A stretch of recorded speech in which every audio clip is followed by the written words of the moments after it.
I think that success is a process.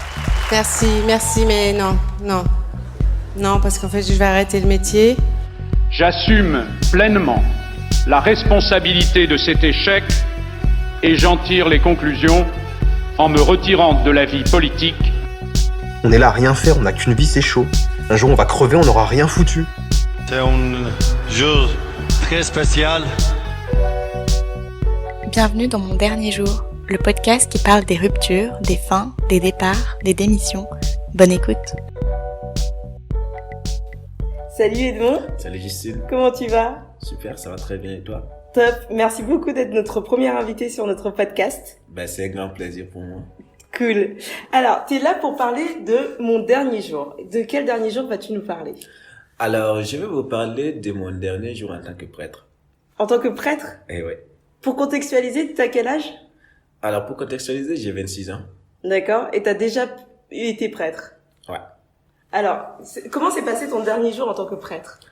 Mon dernier jour en tant que prêtre, c'est pas vraiment le dernier jour où j'ai décidé de ne pas être prêtre, mais c'est le dernier jour où tout le monde a su que, en fait, j'allais pas être prêtre. Ok. Et ce jour-là, c'était un dimanche. Et j'étais pas présent. Quand tout le monde apprenait, j'étais pas sur place parce que j'avais fui un peu le lynchage public pour ne pas subir en fait un peu la vision de la société par rapport à la décision de ne pas être prêtre. Ok. Et quand tu parles de tout le monde, qui a été au courant? Alors, qui a été au courant? Il faut dire que quand tu décides de ne pas être prêtre, t'envoies en fait ta lettre entre guillemets à l'évêque.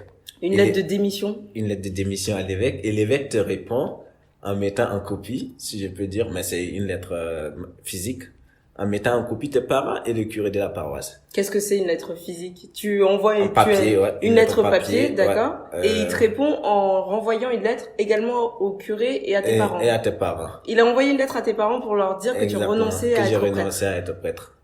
Et du coup, la lettre qu'il a envoyée au curé a été lue le dimanche, pendant la messe. Devant tous les fidèles.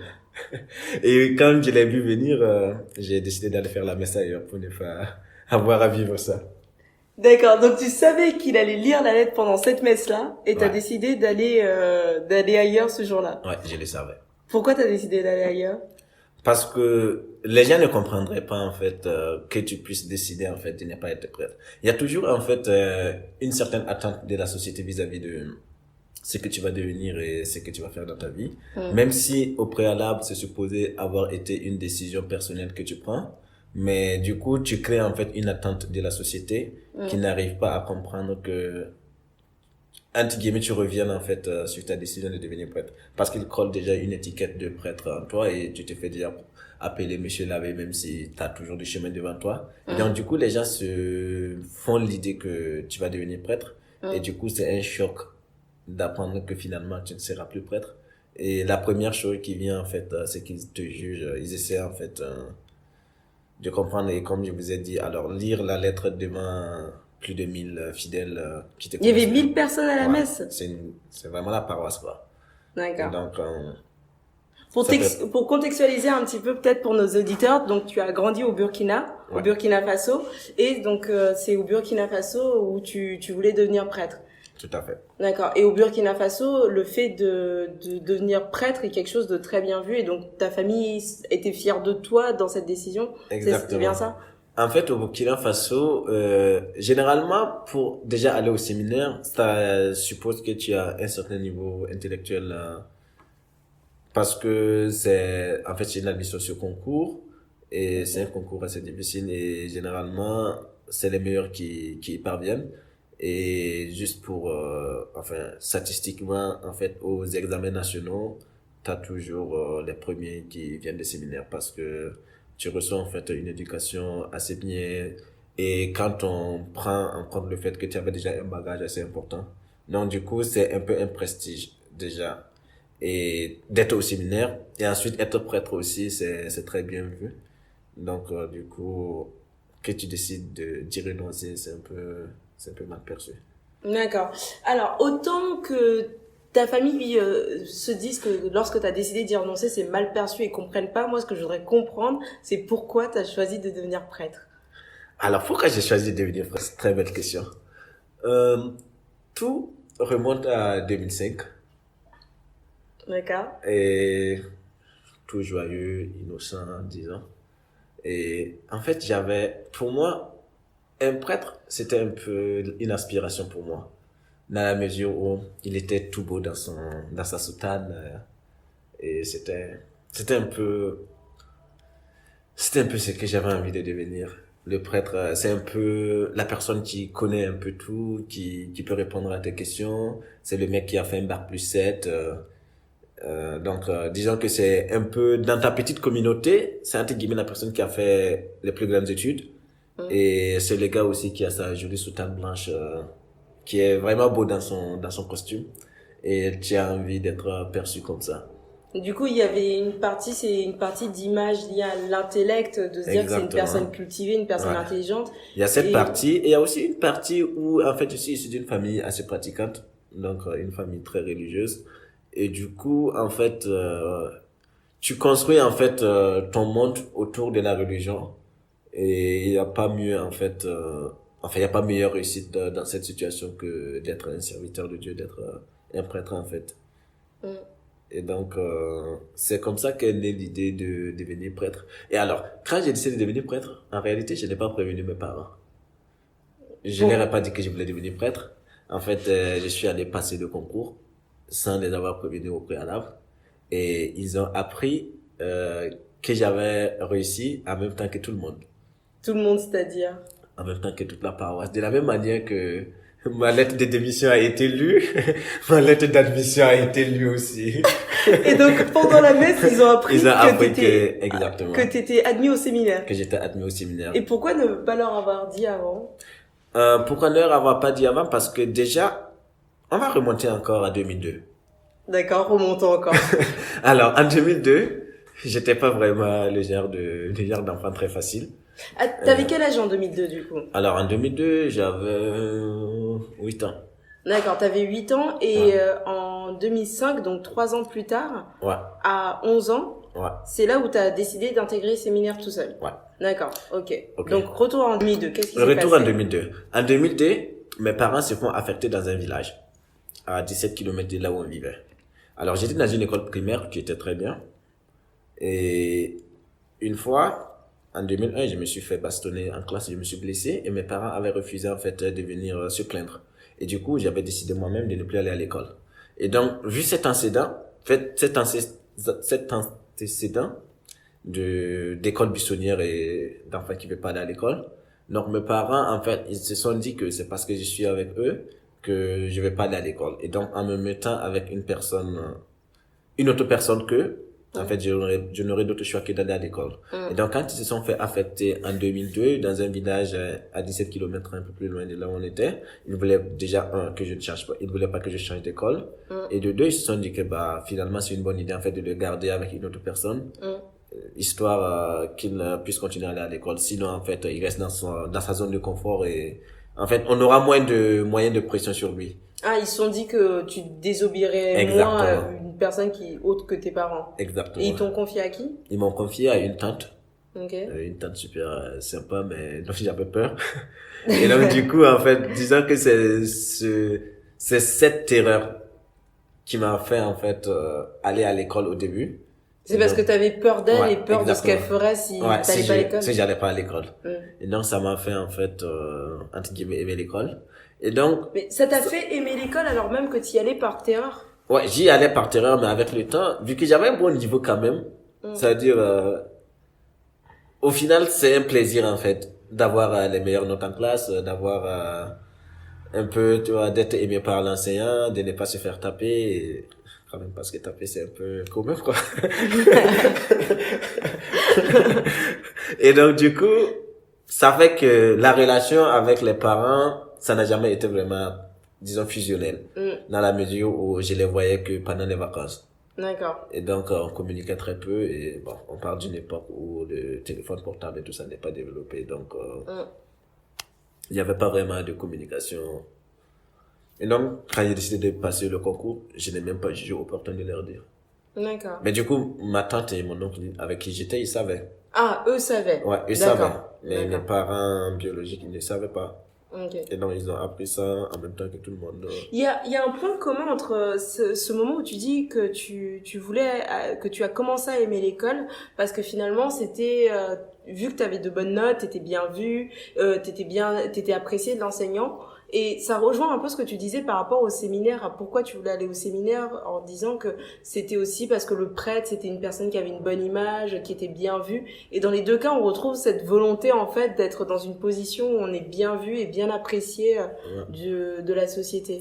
Je pense que c'est assez naturel et commun, en fait, de vouloir, disons, être bien perçu dans la société dans laquelle on vit. Et donc, je peux comprendre que c'est un rêve, en fait, nourri par presque tous les enfants. Et de réussir et d'être bien perçu dans la société dans laquelle ils vivent.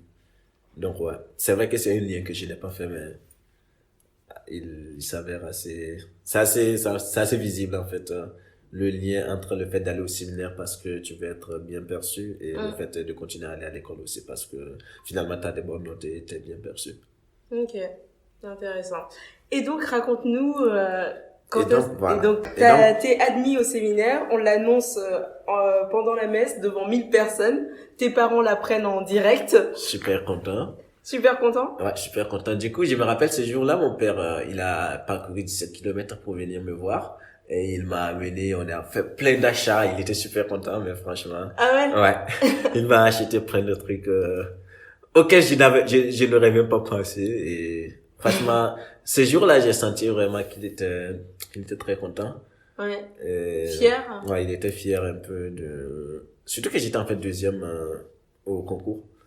Ah ouais? Ouais. Et donc, du coup, il était très content.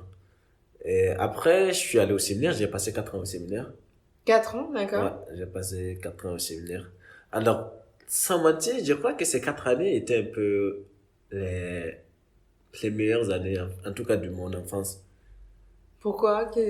Qu'est-ce qui t'a particulièrement plu et marqué au séminaire? Ce qui m'a particulièrement plu, en fait, c'est que quand tu es dans un cadre où tu as à peu près une soixantaine à 70 jeunes garçons d'à peu près le même âge, ça crée en fait des histoires à raconter et ça crée en fait des affinités.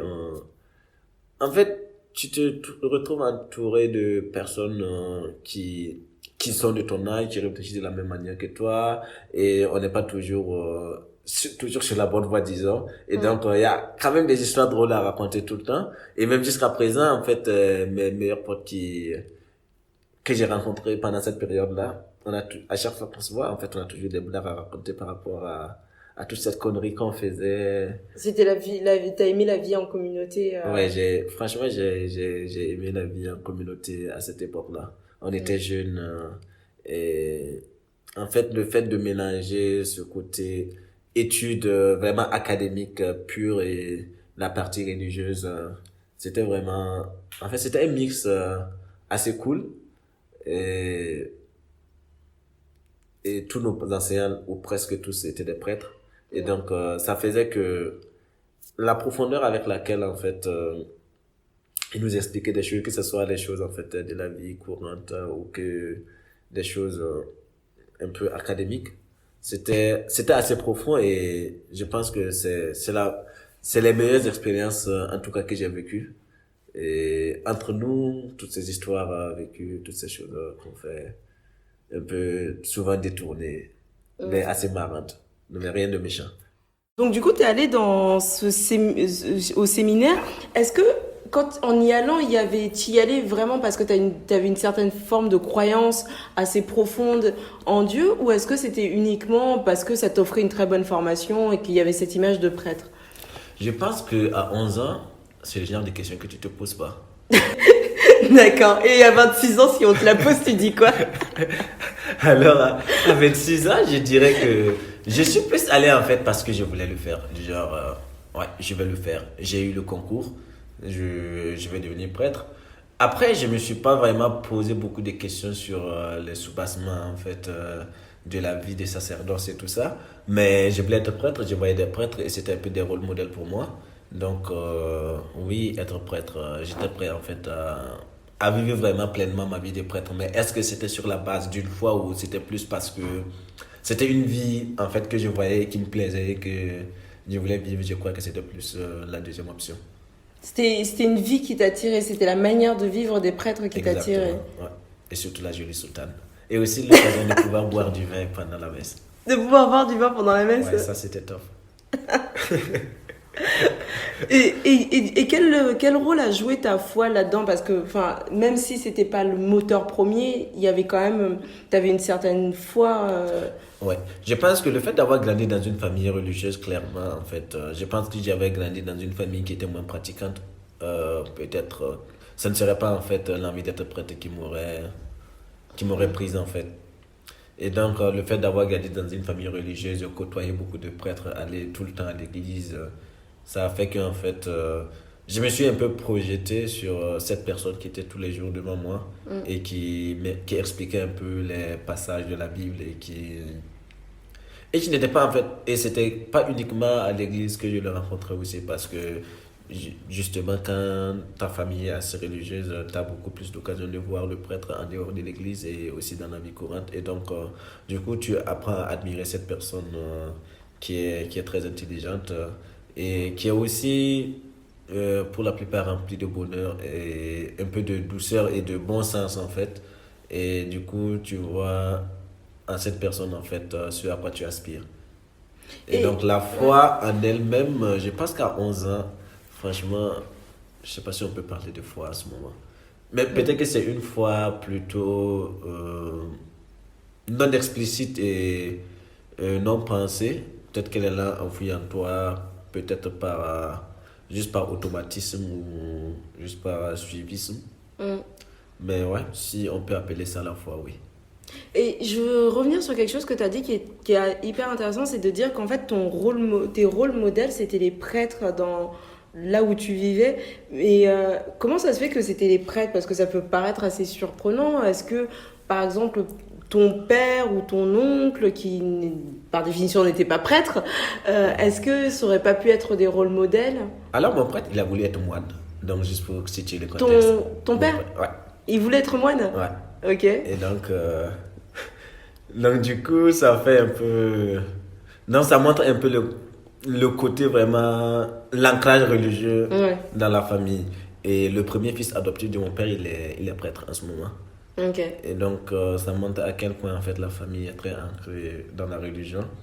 Et donc, tous les jours, tu côtoies en fait des personnes issues de la religion.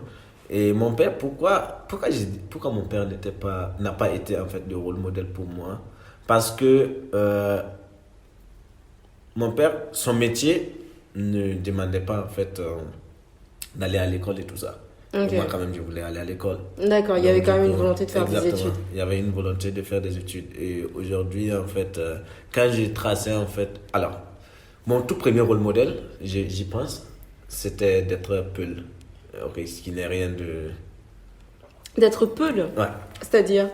Alors, on aimait jouer quand tout petit, on aimait jouer en fait à ce jeu en disant qu'est-ce que tu veux devenir quand tu seras grand. Et chacun disait moi je vais devenir médecin, moi je vais devenir pilote. Et moi je me suis assis au fond et j'ai dit moi je vais devenir Peul. Et ma mère elle était choquée, elle me raconte toujours cette histoire, je crois qu'elle m'a tapé. Et en fait le rationnel derrière lequel je voulais être Est-ce que tu peux expliquer ce que c'est un Peul? Alors un Peul, en fait un Peul c'est une personne issue de l'ethnie Peul. Et en fait, les Peuls, c'est un groupe de nomades éleveurs qui peuplent en fait toute l'Afrique de l'Ouest. Et ils sont majoritaires. Ils sont au Burkina, ils sont en Côte d'Ivoire, ils sont au Mali, en Guinée. En fait, toute l'Afrique de l'Ouest, vous avez des Peuls parce qu'en fait, c'était des nomades à la base. Et même toujours, vous avez toujours beaucoup de Peuls qui font toujours de l'agriculture et l'élevage extensif. Et donc en se déplaçant au gré en fait de la saison des pluies.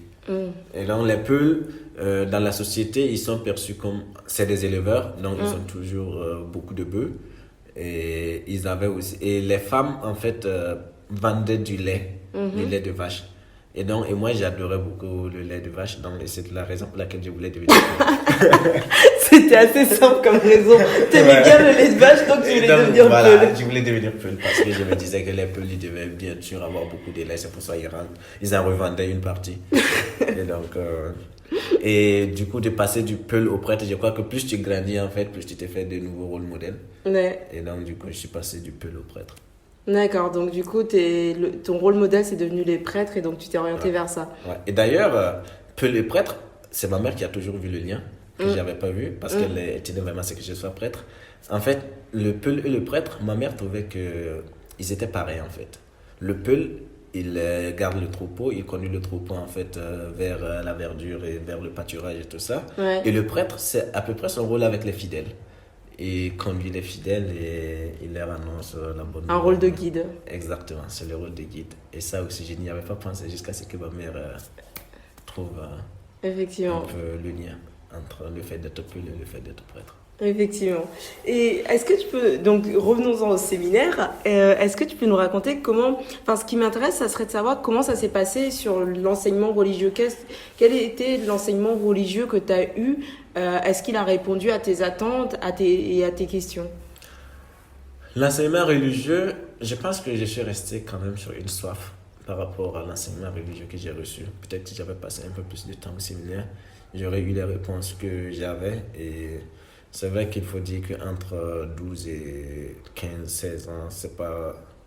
Je pense qu'on n'a pas encore le niveau de maturité nécessaire pour comprendre en fait tous les mystères religieux et comprendre un peu tous les soubassements de la religion. Sachant que dans la religion, on a beaucoup de dogmes et de mystères qu'il va falloir expliquer. Je pense que plus on avance dans le niveau de maturité et plus on pourra comprendre certaines choses qu'on ne comprend pas à 12, 13, 14, 15 ans. Qu'est-ce qui te frustrait quand même, par exemple? Qu'est-ce que tu comprenais pas?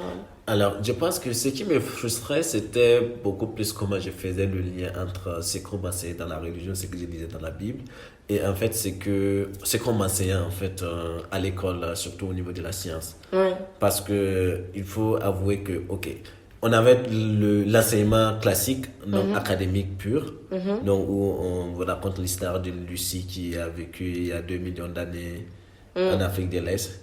Et parallèlement, on te raconte l'histoire d'Adam qui est né comme ça au 7e jour, donc d'une création, et on nous dit que la Terre elle existe depuis 5 milliards d'années.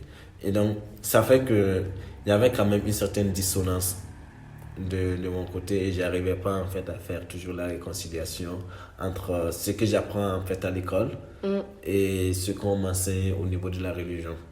Et je suis arrivé à un certain moment où quand je disais la Bible, c'était plus pour déceler des incohérences plutôt que pour essayer de comprendre. Tu lisais la Bible en essayant de chercher là où il y avait des incohérences. Ouais, parce mais que... dans quel objectif? Prouver que la Bible avait tort? Non, je ne pense pas que c'était dans l'objectif de prouver que la Bible avait tort, mais plus dans l'objectif de... Parce qu'on avait des directeurs spirituels, c'était en fait des personnes un peu qui essaient de te guider dans ton cheminement religieux et spirituel. Et je le faisais dans l'idée en fait de trouver des questions à lui poser et en fait de comprendre mes zones d'ombre. Parce que je me disais, ok, demain si tu es prêtre, justement ce genre d'incohérences, les gens vont toujours les mettre sur la table. Et ce serait important pour moi de les comprendre. Et qu'est-ce qu'il disait face à ces incohérences? Alors, face à ces incohérences, la partie la plus intéressante, je pense, c'est de te dire qu'il ne faut pas voir la Bible comme étant un livre d'histoire ou un récit historique. Il faut plutôt le voir, en fait, l'histoire de l'amour de Dieu pour l'homme. Donc, et en fait, la Bible explique plutôt, en fait, le pourquoi des choses. Donc, Dieu a créé l'homme. Ok, dans la Bible, on dit que c'est le 7e jour. Mais en fait, il faut plutôt voir Dieu a créé l'homme à son image par amour.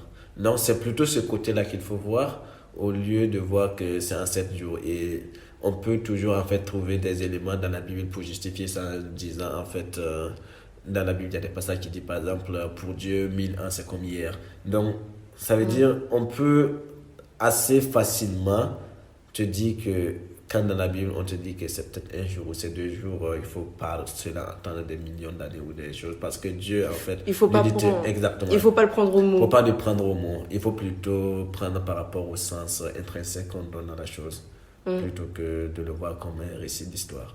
Mais finalement, en fait, ce que, tu sais, tu disais que t'étais jeune et que du coup, le fait d'être jeune, ça fait que t'as pas la maturité nécessaire pour comprendre le fond des choses. Mais je me demande si finalement, en fait, le fait d'être jeune, au contraire, c'est pas un avantage parce que on a un regard quasi naïf sur les choses.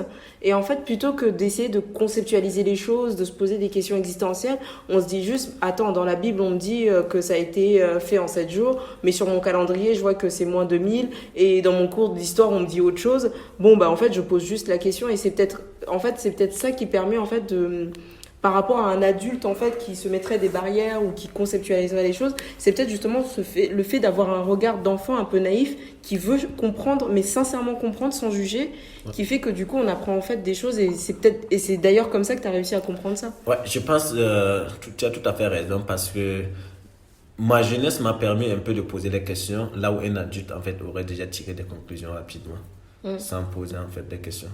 Donc, je suis tout à fait d'accord avec toi. Sur le point que le fait d'être jeune, tu réfléchis mais tu n'as pas la réponse sur place et généralement le jeune c'est pas la personne en fait qui tire la conclusion rapidement.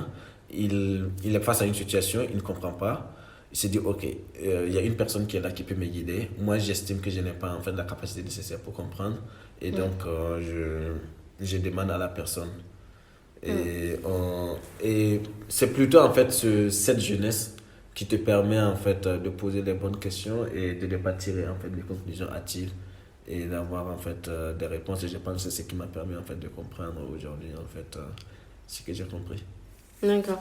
Et quand tu dis que du coup la Bible donne des réponses au pourquoi, après, il y a pas mal de personnes qui peuvent être athées et au-delà d'être athées qui peuvent contester la Bible parce que par exemple ça peut donner une certaine position, une certaine image avec laquelle la société moderne, beaucoup de personnes dans la société moderne ne sont pas d'accord ou ça peut aussi également donner des points, des faits sur des questions assez larges telles que l'avortement, l'homosexualité, les relations familiales. Ça crée quand même beaucoup de polémiques. Est-ce que toi, dans la Bible, il y avait, au-delà de ne pas comprendre certains faits, il y avait des faits que tu rejetais ou tu te disais « non, je suis pas d'accord avec ça ». Je pense que sur le tas, je pense qu'il n'y avait pas vraiment des points sur lesquels j'étais en directe contradiction du genre je ne suis pas d'accord parce qu'il faut aussi avouer que très souvent en fait dans la Bible aujourd'hui en fait par exemple contre l'homosexualité, contre l'avortement et tout ça, c'est des questions qui ne sont pas abordées directement dans la Bible mais plutôt par la suite avec la doctrine en fait de l'Église et donc c'est plus des questions en fait qui n'existaient pas à l'époque, qui n'ont pas été abordées, mais avec le temps, lorsque les questions se sont posées, l'Église en fait s'est prononcée sur le sujet. Et donc, je pense que sur le tas, en disant la Bible, j'avais plus des incompréhensions en fait que de points de non-alignement ou de points en fait où j'étais carrément ou des points d'opposition, je veux dire. C'était plus des incompréhensions que des oppositions. Ok, intéressant, effectivement. Et donc du coup, disons que tu avais toutes ces incompréhensions et finalement le prêtre, le responsable qui te suivait t'aidait à démêler et t'a aidé à comprendre que finalement il fallait pas le prendre au pied de la lettre mais que c'était le message qu'il fallait comprendre. Qu'est-ce qui fait que finalement ça t'a quand même conduit à décider de quitter le séminaire ? Alors, il y a une phrase mythique que j'aime bien dire et que tout le monde dit et qui est dans la Bible, c'est que beaucoup sont appelés mais peu sont élus. Et donc, et ça, c'est un concept accepté dans la vie du séminaire. C'est que ce n'est pas tous ceux qui vont au séminaire qui seront prêtres. Et ça, tout le monde le sait et tout le monde l'accepte. C'est normal. Et donc, et moi, en fait, le fait de ne plus être prêtre ne veut pas dire que tu renonces à la religion. En fait, il y a un rôle, chacun a en fait un rôle dans l'église. Et donc, ceux qui ne sont pas prêtres, ils font autre chose. Mais est-ce que, Est-ce que ça a quand même été une décision difficile à prendre, ou est-ce que pour toi c'était une non-décision, c'était évident qu'après ces 4 ans que tu as passé au séminaire, c'est bien ça? Ou est-ce que c'était évident qu'après ces 4 ans tu partirais, ou est-ce que ça a quand même été une décision à prendre et tu as dû peser le pour et le contre et ça a été compliqué? En fait, c'était pas en fait une évidence parce que le séminaire n'est pas supposé durer 4 ans. D'accord. Au bout des 4 ans, tu es supposé en fait continuer 3 ans jusqu'au baccalauréat et ensuite après ça faire 7 à 8 ans après le bac. Donc tu ressors avec un bac plus 7, bac plus 8. Et donc sortir à l'issue en fait de la 3e, c'est une décision que j'ai dû prendre et j'étais le seul à avoir pris la décision dans ma promo. D'accord. Tous les autres ont continué? Ouais, tous les autres ont décidé de continuer. C'est quand même une décision forte de se dire que... Alors que, en plus, justement, t'aimais bien cette ambiance de groupe. C'était quelque chose qui faisait que t'aimais bien être au séminaire. Qu'est-ce qui fait que, un peu, t'as été le seul à choisir de partir? Alors, je me suis posé... En fait, je pense que j'ai pu franchir, en fait, un cap où j'ai pu, en fait, traverser la barrière que beaucoup n'ont pas pu. Juste soit par peur en fait du regard de la société, soit en fait juste par peur. Je pense que la peur en fait a empêché beaucoup de personnes. Ah, il y en a beaucoup qui voulaient partir, mais il n'y a que toi qui as osé le faire. Il y en avait beaucoup qui voulaient partir, mais il n'y a que moi qui ai vraiment osé en fait. Et qu'est-ce qui fait que toi tu as osé? Je crois que c'est un peu d'insolence. C'est de l'insolence. Ouais. Non, mais je pense que c'est plus parce que j'étais arrivé au point où je ne pouvais pas. J'estimais que je ne pouvais pas continuer. Alors, pour expliquer un peu des raisons intrinsèques de la chose, c'est que je suis arrivé et en fait la décision de quitter vraiment s'est fait sentir à partir de la 3e. C'est que je me suis dit, ok, le séminaire où j'étais s'arrêtait en 3e. Et donc, après ça, il va falloir en fait changer de séminaire. Et donc, tu reçois un peu des retours d'expérience de ceux qui ont changé de séminaire ou en fait, ils avaient des problèmes d'intégration. Donc, ça, c'était de 1. Donc, du coup, tu allais perdre ce que tu aimais beaucoup, c'est-à-dire la communauté, l'esprit de groupe. Tout ça, tu vas devoir aller dans un nouvel environnement où tu vas t'intégrer. Et du retour d'expérience des autres, l'intégration n'était pas assez facile parce que tu as des gens qui ont commencé ici depuis la seconde, depuis la 6e, et vous vous intégrez à partir de la seconde. Et finalement, en fait, vous êtes vus comme venant d'autres groupes. J'espère que ce n'est plus le cas maintenant. Et donc, du coup, c'était une peur que j'avais. Et la deuxième chose, c'est que après ça, on devait se faire affecter dans des séminaires. Et il n'y en a pas beaucoup au Burkina. Et du coup, en fait, c'était soit aller faire la série A au niveau des séminaires donnés, ou d'aller faire la D de l'autre côté. Alors que moi, je tenais vraiment pas à faire la A, je ne voulais pas faire du tout. En fait, les lettres modernes. Ok, la série A, c'était les lettres modernes. Et la D, c'était... La D, c'est les mathématiques, c'est les S en fait. Ok. Et donc, du coup, en fait, je ne voulais pas faire des lettres. Et il y avait des fortes chances, c'est parce que généralement les personnes polyvalentes sont envoyées en fait pour faire des lettres. Et en fait, là où au niveau de la D, on n'apprend pas beaucoup parce qu'ils ont des capacités limitées.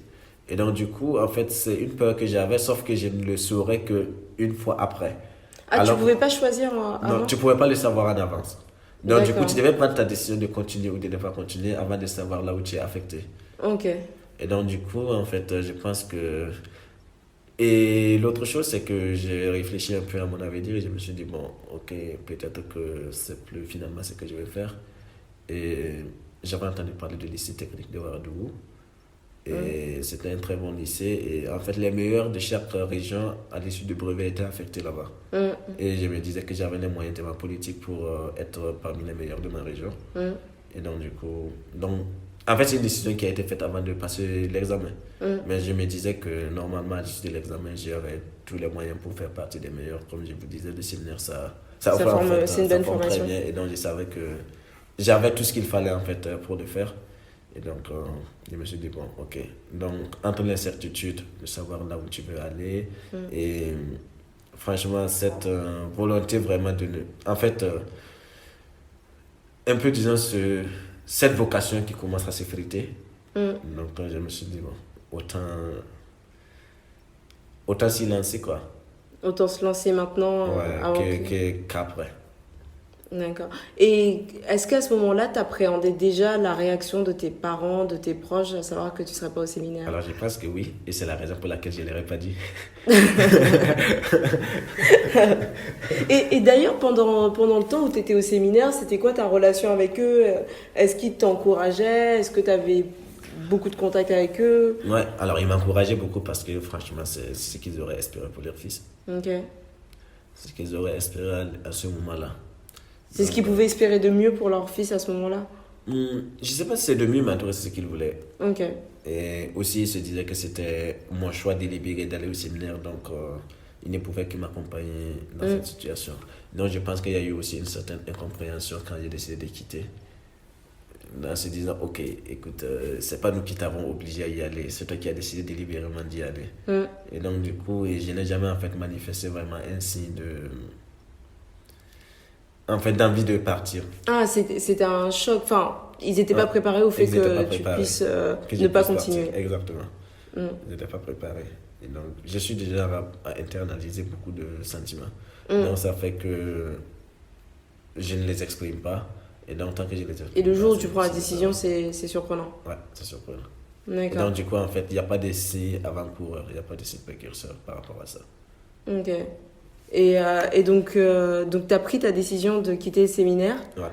C'était difficile à prendre comme décision? C'était difficile à prendre et très franchement, en fait, j'en ai discuté avec mon directeur spirituel en lui disant franchement, carte sur table, je ne sens plus la vocation. Je ne la sens plus cette vocation. Et je lui avais dit clairement, mais un peu, j'ai peur un peu du regard en fait qu'on va avoir sur moi si je décide de quitter. Et il m'avait dit, écoute, la vocation, en fait, c'est une chose essentielle. Si tu es prêtre alors que tu n'as pas la volonté en toi, en fait, soit tu seras un prêtre frustré, soit en fait, où tu pourras même pas aller jusqu'à la fin, mais tu seras frustré tellement que, au final, même si jamais tu forces et tu y arrives, tu seras un mauvais prêtre. Ouais, si t'as pas la vocation, en fait, si tu fais quelque chose que t'aimes pas, tu auras du mal à le faire. Tu auras du mal à le faire. Ouais. Et donc, je pense que cette réponse aussi m'a un peu encouragé à prendre mon courage et à aller, en fait, notifier à l'évêque ma décision de partir. Tu t'attendais à ce qu'il te dise ça ou tu pensais plutôt qu'il allait te retenir, chercher à te convaincre de rester? Franchement, je ne savais pas trop quoi m'attendre.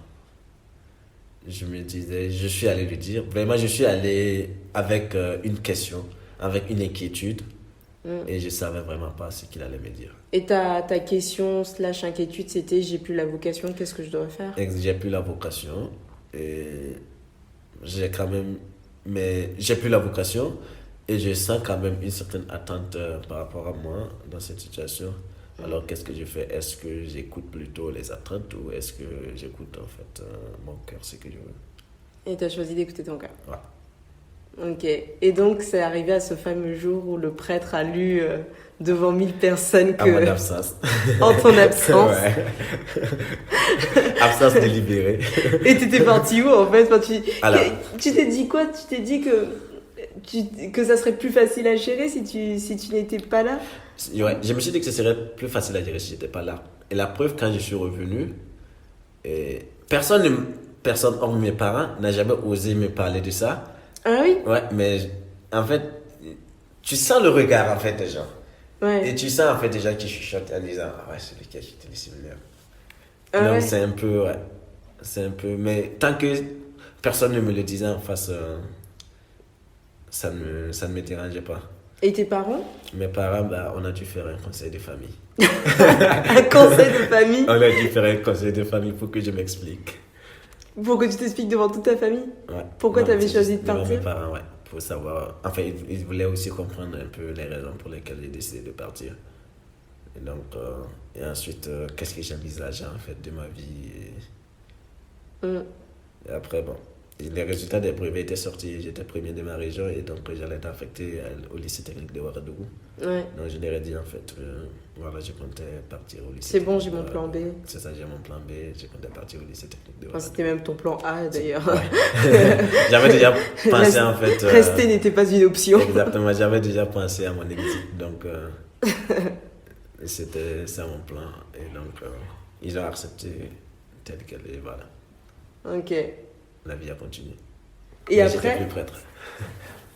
Et après, bah, j'ai fait le lycée technique de Ouagadougou. Ouais. Donc, j'ai eu mon bac. Ouais. Et j'ai obtenu une bourse pour venir poursuivre mes études au Maroc. Ouais. Et après ça, voilà. Je suis là aujourd'hui en train de t'expliquer les derniers jours où j'ai failli être prêtre.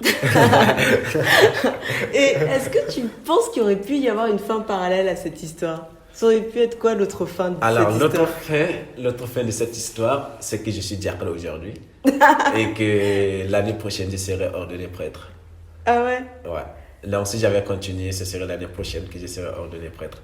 Parce que parmi mes promos, il y a un seul qui a continué. Jusqu'au bout? Jusqu'au bout. Et en fait, et à chaque fois que je les vois, j'aime bien les taquiner en disant « Oh, ta soutane, comme j'aurais voulu emporter. » Cette si belle soutane. Ouais, cette super soutane.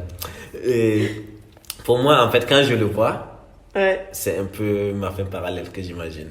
C'est qu'aujourd'hui, en fait, je serai avec ma jolie soutane et que les gens m'appelaient Monsieur l'abbé. Et j'ai du mal à l'appeler Monsieur l'abbé, en fait. Tout le monde l'appelle Monsieur l'abbé, mais moi, j'arrive pas. Pourquoi? Non, parce que on a vécu l'enfance ensemble et Ouais. on s'appelait par le prénom et tout ça. Et ça fait que il y a toujours une affinité entre nous. Ouais. Et d'ailleurs, aujourd'hui, j'ai toujours une affinité, soit avec ceux qui sont restés ou ceux qui sont partis. Et ça fait que c'est un peu difficile pour moi de les appeler Monsieur l'abbé ou des choses comme ça. Et non, quand je les appelle toujours pas de prénom. Quand tu penses à cette fin parallèle, est-ce que le Edmond d'aujourd'hui, qu'est-ce qu'il se dit en disant j'ai failli devenir prêtre, j'aurais pu être ordonné l'année prochaine? Alors, quand je pense à ça, je me dis, eh ben, j'ai échappé belle. T'as échappé belle à la vie de prêtre, Ouais. sans regret. Sans regret, non, sans regret. Je pense que dans la vie, il faut jamais regretter en fait ce choix. C'est un choix que j'assume et je pense que si je devais le refaire, je le referais. Tu le referais? Ouais, je le referais. Pourquoi tu le referais? Je le referais parce que, comme je te disais, à 15-16 ans, je savais que j'avais pas la vocation. Je crois que j'aurais jamais fait un aussi bon prêtre que Herman qui sera ordonné l'année prochaine. Donc, Et est-ce que ces 4 ans de séminaire, si eux étaient à refaire, tu les referais? eh oui, je les referais. Si je pouvais juste bloquer le temps et les refaire, je crois que C'est vrai? quelque chose que je referais. Et d'ailleurs, à chaque fois que je pars en vacances, je repars au séminaire juste, Ah ouais? ouais, juste pour revoir en fait le bâtiment, le cadre. C'est vraiment, c'est une très belle expérience que j'ai vécue. Je pense que c'est à refaire, je le referais. Si on pouvait juste boucler cette partie des 4 ans, Ouais. pour que je les répète tout le temps, je crois que c'est ce que je referais. Et qu'est-ce que tu en as retenu? Qu'est-ce qui reste d'Edmond qui voulait devenir prêtre aujourd'hui? Ce qui reste d'Edmond qui voulait devenir prêtre, c'est un peu, je crois que c'est là que j'ai eu mon sens de l'humour et du sarcasme. Le séminaire, ça apprend à avoir le sens de l'humour. Ouais, non, forcément, quand vous êtes juste entre jeunes et vous vivez en fait des expériences assez sympas et ça reste gravé en fait dans la tête. Et je pense aussi que ce qui est resté du Edmond qui voulait être prêtre, c'est un peu cette volonté en fait d'aller au bout des choses. C'est cette force en fait, et d'ailleurs je sais pas d'où je la tire, mais cette force quasi inépuisable en fait que j'ai en fait pour continuer à travailler et suivre mes rêves personnels. Je crois que c'est au séminaire un peu que j'ai acquis ça. Parce que le séminaire vraiment vous apprend à travailler dur et à travailler sous pression et à vouloir toujours vous surpasser, être les meilleurs. Et je pense que c'est ce qui reste en fait du Edmond. Et bien sûr la foi. La foi, Ouais. elle est restée. La foi, ouais, elle est restée. Elle est bien restée et elle est beaucoup plus rationnelle, mais oui, elle est restée parce que ça m'a permis un peu de répondre à beaucoup de questions que... Comment une foi peut être rationnelle? Alors, comment une foi peut être rationnelle? Je pense que la foi n'est pas toujours dissociée en fait de la rationalité. Ouais. Alors, il y a une partie de la foi en fait où justement quand tu arrives à te dire que c'est plus le sens que tu cherches au lieu du récit historique, ça c'est une foi quand même rationnelle parce que tu te poses des questions du pourquoi. Et c'est la partie en fait rationnelle de la chose. Et en fait, c'est ce qui évite aussi les extrémismes en fait. Parce que la personne en fait qui prend les choses à la lettre, en fait, la frontière avec l'extrémisme est vraiment très poreuse. Et donc, je pense que ce côté séminaire m'a donné l'esprit critique sur les choses et ça m'a permis un peu de rationaliser ma foi. Et en fait, ne pas juste, accepter les choses comme elles sont, mais de me donner en fait une raison de les accepter. Poser des questions. Exactement. Ok. Super. Merci beaucoup de nous avoir raconté ton dernier jour en tant que prêtre. Je t'en prie. Merci beaucoup. Et merci beaucoup de m'avoir invité. Je suis super content en fait d'avoir été le premier à raconter mon histoire. Et donc j'espère que ça va continuer. On aura beaucoup d'autres derniers jours.